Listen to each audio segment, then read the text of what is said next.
देखिए, जैसा कि आप सभी जानते हैं, ज़्यादा डिटेल में तो आपको नहीं बताना चाहूँगा मैं, लेकिन आप सभी समझ रहे हैं कि सरकार है या कोई भी तंत्र है वो इस समय पे आपके साथ जो है पूरा खेल कर रहे हैं। लगातार आप पे दबाव दे रहे हैं, चाहे वो टेस्ट हो या फिर वो जो हाथों में लगाई जाती है वो सुई उसके लिए हो। तो इसके अंदर आपने शायद देखी होगी वीडियो, तो कल ही हमारे जो मुख्य साथी हैं विकास सीसर जी, उन्होंने हांसी के अंदर जो रुक के वहाँ पे एक टेस्टिंग का पूरा प्रोपेगेंडा चलाया जा रहा था और वहाँ पे लोगों को रोक रोक के पुलिस बल का प्रयोग करके उनसे टेस्ट ज़बरदस्ती करवाए जा रहे थे। उन्होंने वहाँ जाके उनको रोका, उनसे सवाल किए कि आप इस प्रकार से टेस्ट क्यों कर रहे हो और इसके पीछे उद्देश्य क्या है और इसके अंदर कौन सी ऑर्गेनाइजेशन है जो आपको पीछे से स्पॉन्सर कर रही है। तो इसी के अंदर आप लोगों को ये समझना होगा कि आप लोगों के अधिकार क्या हैं। आप लोग कहीं पे भी जाके, चाहे वो कोई भी गवर्नमेंट ऑफिसर है, सबसे पहला तो ये आप एज जनता आप उनसे उनके आइडेंटिफिकेशन मांग सकते हैं। जो भी ऑफिसर है आप उनसे कह सकते हैं अपना आइडेंटिटी प्रूफ दिखाइए। ये नहीं कि वो लोगों ने यहाँ पे नेम प्लेट भी नहीं लगा रखी और मुंह पे मुखौटा लगा रखा है, तो आप कैसे शिनाख्त करेंगे कि वो आदमी सही है कि गलत है।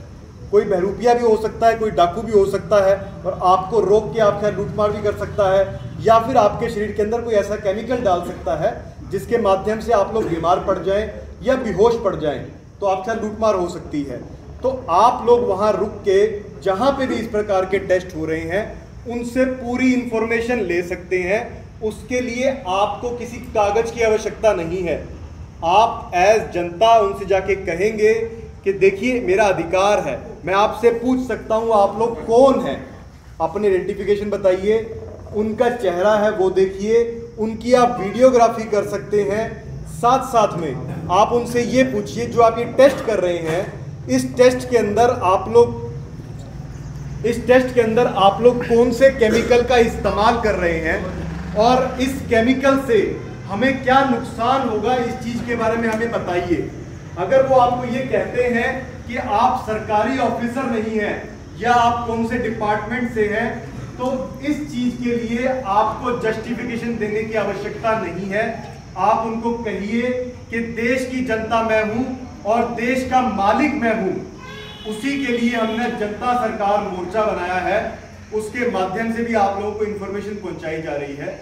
तो आप उनको ये बोलिए कि ये इंफॉर्मेशन आपको हमें देनी होगी। आप पब्लिक सर्वेंट हैं, यानी कि जनता के नौकर, जनता के पैसे से, जनता को जो टैक्स लगाया जाता है उस पैसे से आपको तनख्वाह मिलती है। तो आपको ये जरूरी है कि आप हमारे को हर एक इंफॉर्मेशन दें। दूसरी बात, आप ये देख रहे हैं कि पुलिस कहीं पे भी आपको रोक लेती है चलते फिरते। आप कहीं पे सड़क पे जा रहे हैं, उन्होंने आपको मन किया, रोक लिया और रोकने के बाद आपको कह दिया कि यहाँ पे टेस्ट करवा लो, तो इस प्रकार से पुलिस नहीं कर सकती है, ऐसा कोई प्रावधान नहीं है। अगर पुलिस आपको रोकती है, वहीं पे आप, अगर आपको लगता है कि वाकई में वो पुलिस प्रशासन का ही आदमी है, कोई बहरूपिया नहीं है, कोई डाकू नहीं है, तो आप अपना शीशा डाउन करके गाड़ी का या अपनी मोटरसाइकिल को रोक के आप उनसे इतना पूछ सकते हैं कि आप अपनी आइडेंटिफिकेशन दीजिए और उसके बाद आप उनसे जस्टिफिकेशन लीजिए कि आपने हमारे को क्यों रोका है।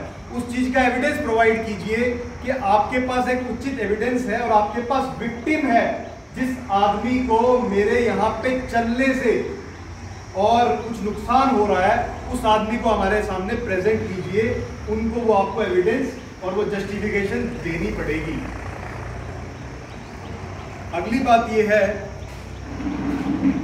कि ये जो इस समय पे टेस्ट ये लोग इस्तेमाल कर रहे हैं, इन टेस्ट के अंदर बहुत से ऐसे केमिकल इस्तेमाल किए जा रहे हैं जैसे कि इथाइलिन ऑक्साइड, जो कि कार्सिनोजेनिक है। उन सब का हमारे शरीर के ऊपर और हमारे मनोवैज्ञानिक स्तर के ऊपर बहुत गहरा प्रभाव पड़ता है और दूरगामी प्रभाव है। तो आप लोग उनसे ये पूछ सकते हैं कि ये जो आप टेस्ट कर रहे हैं, क्या ये टेस्ट पास हो चुका है, ऑथराइज है कि नहीं है, और अगर नहीं है तो आप किससे कहने पे ये टेस्ट लगा रहे हैं। साथ साथ में अगर ये टेस्ट जो है अप्रूव्ड नहीं है तो क्या ये इमरजेंसी यूज ऑथराइजेशन के अंदर है। ये आप उनसे पूछ सकते हैं।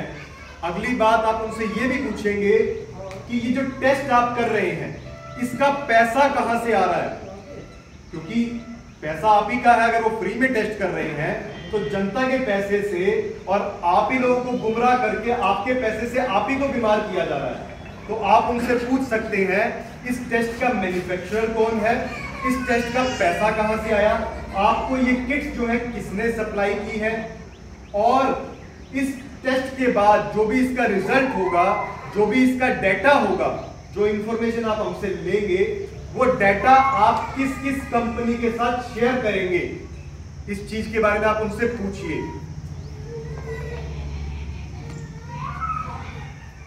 और आप लोगों को यह बात जानने की बहुत ज्यादा आवश्यकता है कि किसी भी प्रकार का टेस्ट आपकी इच्छा के बिना नहीं किया जा सकता।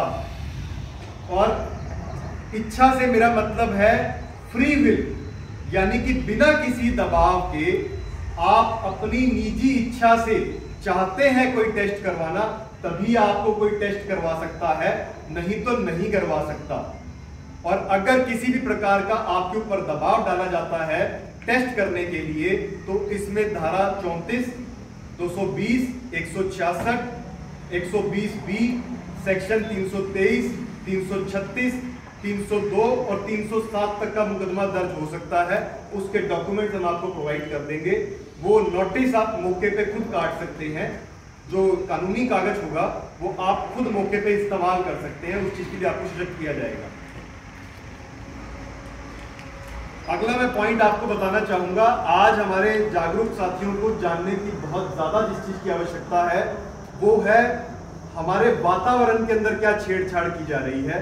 इसके बारे में शॉर्ट में आपको थोड़ा सा बताना चाहूंगा कि आपका इस समय जो वातावरण आप देख रहे हैं आसमान के अंदर, कुछ ऐसे केमिकल्स का प्रयोग किया जा रहा है जिसके माध्यम से आपको, आपके बच्चों को, आपके पशुओं को और आपकी खेती को नुकसान हो रहा है। आज अगर आप लोगों ने नहीं सुना है तो एक शब्द है केम डैश ट्रेल।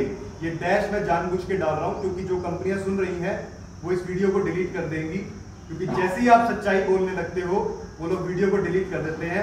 दंगे फसाद उनसे जितने मर्जी करवा लो, लेकिन काम की बात जो होगी उसको वो डिलीट करते हैं। तो इसके पीछे अगर आप सोचते होंगे कोई एक गवर्नमेंट है, तो एक गवर्नमेंट नहीं है, ये बड़ी कंपनियां हैं जो पूरी की पूरी बात को रोक रही हैं। तो वो जो केम डैश ट्रेल है वो एक प्रकार का केमिकल है जो आसमान के अंदर अलग अलग जो हवाई जहाज हैं उनके माध्यम से छोड़ा जा रहा है।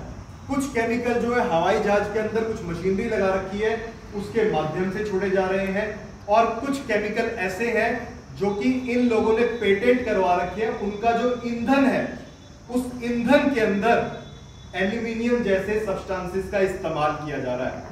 मैं समझता हूं आप सभी ने यहाँ पे राजीव भाई की बातें सुनी होंगी और आप समझते हैं कि एल्यूमिनियम एक हैवी मेटल है और उसके कितने ज्यादा नुकसान होते हैं। तो उन केमिकल्स का इस्तेमाल करके वो लोग लगातार वो जो है वो केमिकल्स छोड़ रहे हैं। जब आप देखेंगे आसमान के अंदर तो आपको दिखेगा कि हवाई जहाज गया, उसके बाद एक पट्टी सी बन गई है और वो पट्टी जो होगी वो धीरे धीरे फैलनी शुरू हो जाएगी। फिर थोड़ी देर के बाद एक और हवाई जहाज निकलेगा, फिर एक और पट्टी छोड़ेगा, फिर वो फैल जाएगी। तो धीरे धीरे आप देखेंगे कि जैसे पहले एक सामान्य बादल हुआ करते थे और आजकल जो बादल है वो उथले उथले से नजर आएंगे। आपको ऐसे लगेगा जैसे रुई की चादर सी होए, बिखरी बिखरी सी, मोरे मोरे से नजर आएंगे उसके अंदर आपको। तो वो जो बादल है वो कृत्रिम बादल है और उनके अंदर एल्यूमिनियम, बेरियम और स्ट्रोंटियम जैसे केमिकल्स का इस्तेमाल किया जा रहा है। वो केमिकल जैसे ही वातावरण के अंदर आएंगे, क्योंकि लाजमी है वो नीचे भी आएंगे, और जैसे ही हम लोग जब सांस लेंगे तो हमारे सांस के माध्यम से हमारे ब्रेन में जाएंगे और हमारे फ्रंटल लोब में जाके वो केमिकल्स जो है फ्री रेडिकल्स का काम करेंगे और वहां जाके आपकी सोचने समझने की शक्ति को जो है प्रभावित करेंगे। इसके कारण से आप सभी को अल्जाइमर, डिमेंशिया और ADHD जैसी बीमारियां जो कि मानसिक रोग है वो बढ़ेंगे। आप देख रहे हैं लगातार बढ़ रहे हैं पिछले कुछ सालों के अंदर। तो इन चीजों के बारे में आपको जानने की आवश्यकता है। साथ साथ में जब आप इन चीजों के बारे में सर्च करना शुरू करेंगे तो वो लोग आपको ये बताएंगे कि ये कुछ कौन ट्रेल है। वो बताएंगे आपको ये कैम डैश ट्रेल नहीं, ये कौन ट्रेल है। तो कौन ट्रेल और कैम डैश ट्रेल में आपको फर्क मैं बता देता हूँ।